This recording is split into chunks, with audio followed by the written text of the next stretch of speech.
In today's video, I'm going to teach you how to add a picture in Capcut. Whether you're new to Capcut or just looking to refine your editing skills, this guide will provide you with everything you need to confidently add and customize pictures within the app. We're starting off with the basics. Go ahead and open the Capcut app on your device. If it's your first time using Capcut, take a moment to familiarize yourself with the layout and features. It's a powerful tool, and once you get the hang of it, you'll be creating amazing content in no time. Once the app is open, you'll see an option that says New Project on the main screen. Tap on this to begin. Creating a new project is like opening a blank canvas where you can let your creativity flow. Now it's time to choose the picture you want to work with. Browse through your gallery and pick the image that best fits your project. Once you've made your decision, tap the Add button to import your picture into the project. You might notice that your picture appears on a timeline at the bottom of the screen. This timeline is where you'll manage and edit your video elements, so get comfortable with navigating it.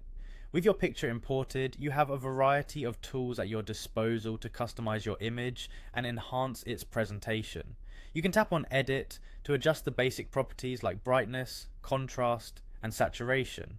If you're aiming to convey a specific message or provide context, you might want to add some text.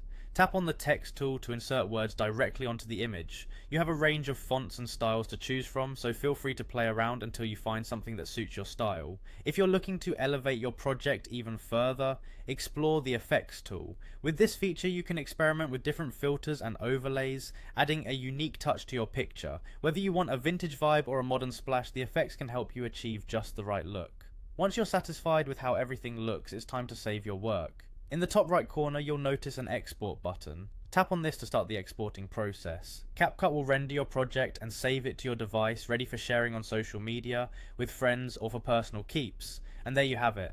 By following these straightforward steps, you've learned how to add and personalize a picture in Capcut. With these skills in hand, you're well on your way to creating captivating visual content. Keep practicing, and in no time you'll be mastering even more advanced features within Capcut. Thanks for watching, and happy editing.